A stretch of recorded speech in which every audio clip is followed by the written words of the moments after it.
Kita akan segera membahasnya dengan pakar hukum pidana Universitas Pelita Harapan Jamin Ginting yang sudah bergabung di Kompas Siang lewat sambungan daring. Bang Jamin, halo selamat siang Bang. Selamat siang Mbak Paskalis. Bang Jamin pasti mengikuti persidangan selama sepekan terakhir ini dari terdakwa Richard Eliezer, Verdi Sambo, Putri Chandrawati dan juga terakhir kemarin obstruction of justice. Sejauh ini catatan Anda untuk saksi-saksi yang kemudian yang paling banyak diragukan jaksa dan hakim, terutama asisten rumah tangga Verdi Sambo dan Putri Chandrawati ini apa Bang Jamin?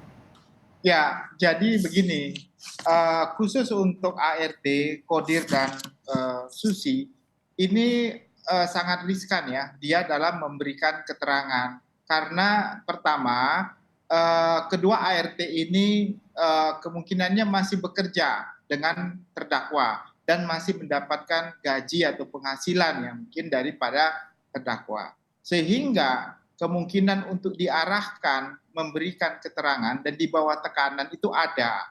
Ya karena sehari-hariannya masih ada di rumah di sana walaupun tidak bertemu langsung dengan terdakwa.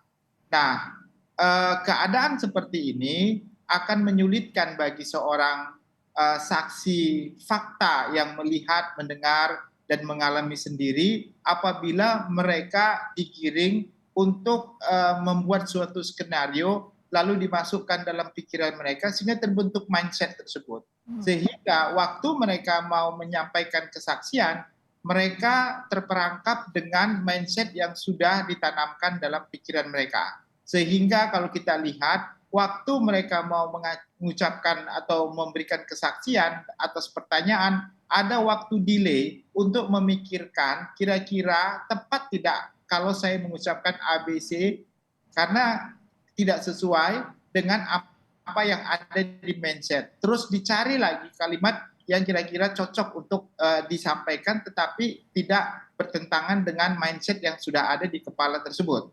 Hal ini saya kira bukan hal baru lagi yang dihadapi oleh jaksa ataupun hakim karena hakim sudah terbiasa berhadapan dengan saksi-saksi yang berusaha diarahkan oleh contohnya ya oleh pengacaranya atau oleh orang yang berkepentingan terhadap orang ini untuk mengatakan atau mengucapkan sesuatu yang kira-kira berbeda. Nah, hal yang paling kelihatan sekali terkait dengan ini adalah perbedaan antara apa yang di BAP dengan apa yang diterangkan dalam persidangan. Nah, bagaimana ini kalau terjadi ada dua hal yang berbeda? Memang di pasal 185 di KUHP mengatakan apa yang disampaikan di persidangan itulah keterangan yang benar. Tetapi hakim tidak serta-merta mengaminkan apa yang diucapkan di persidangan tersebut. Dia harus melihat latar belakang kenapa dia mengucapkan kesaksian tersebut. Lalu latar belakang kehidupannya sebagaimana? Apakah dia ada punya kaitan dengan orang lain yang punya kepentingan terhadap apa yang akan dia saksikan? Nah, jadi kalau keterangan tersebut dianggap oleh hakim tidak benar, yang benar adalah di BAP, tidak juga itu menjadi dasar hakim untuk mengambil keterangan itu sebagai keterangan yang benar. Sampai hakim memaksa atau memberikan tata cara pertanyaan yang kelihatannya seperti mengancam gitu ya, tetapi tidak, itu strategi dan diberikan peringatan sesuai dengan pasal 174 ayat 1 apabila orang yang tidak memberikan keterangan yang benar dia akan dikenakan sanksi pidana dengan memberikan keterangan palsu di bawah sumpah sebagaimana dimaksud dalam pasal 242 yang memiliki sanksi 7 tahun penjara. Oke. Jadi dia itu saya khawatir begini Mbak Barki, saya khawatir orang ini karena dasar pendidikannya rendah, dia nggak mengerti konsekuensi hukum yang dia hadapi. Tapi dia hanya mengerti pokoknya kamu mengucapkan hal ini, saya backup dan kamu tidak akan diapa-apai. Nah itu mungkin menjadi pegangannya di belakang. Jadi dia tidak menyadari seorang saksi yang memberikan keterangan di persidangan itu punya dampak pidana begitu kalau sampai dia berbohong dan Oke. bisa dibuktikan begitu. Berarti Bang Jamin ini bisa dengan kata lain menyatakan bahwa kedua saksi ini potensi besar sekali kalau mereka ada settingan sebelum masuk ke sidang.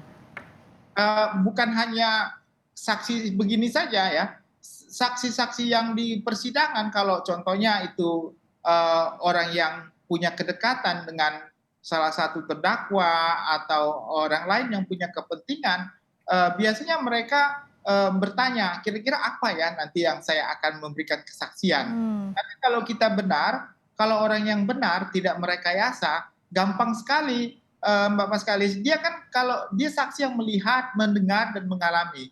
Kalau ditanya A yang dia alami, dia dengar sendiri tanpa harus merekayasa, spontanitas jawabannya pasti spontanitas gampang dan bisa diterima. Tetapi punya kaitan lagi dengan pertanyaan berikutnya nyambung begitu. Dan dia nggak hmm. ragu-ragu.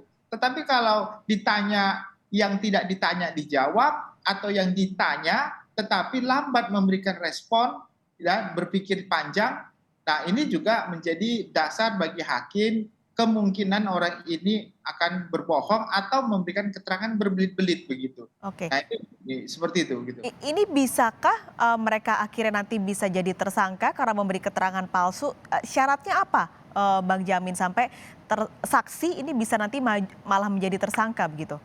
Ya, kalau dia disesuai dengan pasal 174 tadi yang saya sebutkan di ayat 1, maka seketika tadi sudah kita dengar jaksa meminta penetapan kepada hakim untuk menetapkan seseorang ini menjadi tersangka pada saat itu juga.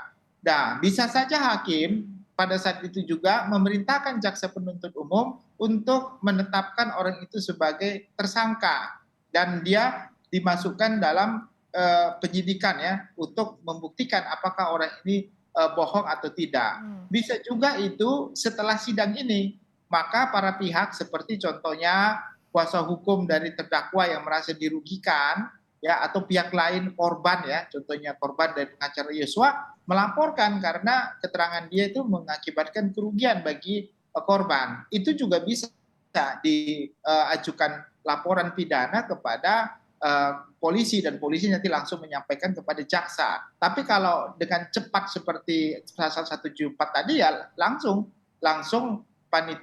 hakimnya memerintahkan jaksa untuk menetapkan seseorang ini menjadi tersangka. Tersangka, oke. Tapi untuk memastikan kedua saksi ini nantinya benar-benar bisa mengatakan yang sesungguhnya itu gimana caranya, Bang Jamin?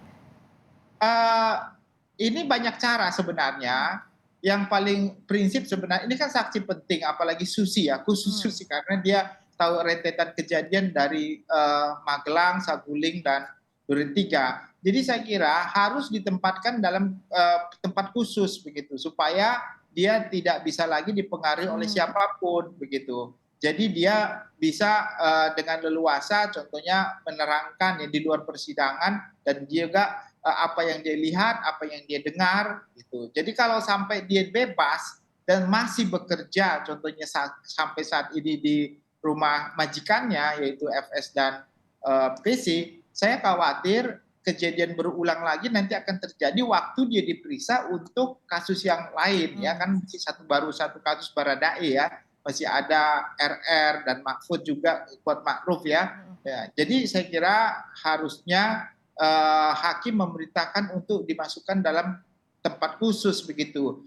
Baik itu contohnya bisa aja dia memerintahkan dalam perlindungan LPSK karena saksi dikhawatirkan terancam jiwanya gitu. Kalau sampai nanti dia dibiarkan berada di tempat atau sedang bekerja di rumah terdakwa pada saat ini gitu. Karena meskipun FS dan PC saat ini sudah ada di sel, pengaruh itu bisa datang dari siapa saja yang ada di sekitarnya dia meskipun kalau dia masih tinggal di rumah tuannya begitu. Iya, banyak sekali kan ada orang lain, contohnya ya saya tidak menduga, tapi bisa saja kuasa hukum contohnya mengarahkan kan bisa bisa terjadi juga seperti itu begitu kan, atau pihak lain yang berkepentingan. Pada umumnya, Mbak, kalau saksi-saksi yang menguntungkan kita, contohnya terdakwa itu biasanya kuasa hukum memberikan arahan, tapi arahan itu tentu bahaya kalau sampai arahan itu menyangkut berbohong. Karena Hmm. apa?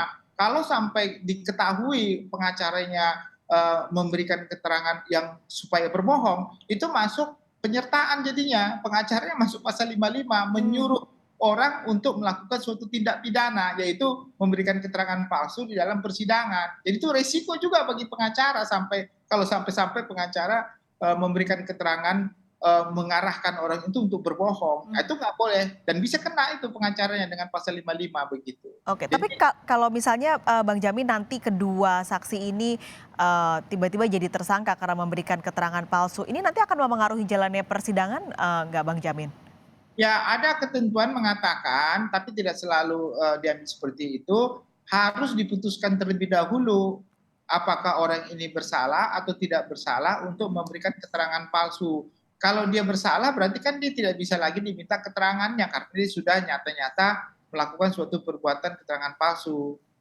Tapi kalau tidak terbukti masih bisa. Jadi perkara ini bisa ditunda sampai putusan menyatakan orang ini telah melakukan tindakan berbohong. Karena kalau dia berbohong, maka semua fakta yang dia sampaikan itu nilainya nol, nggak punya arti lagi, begitu kan?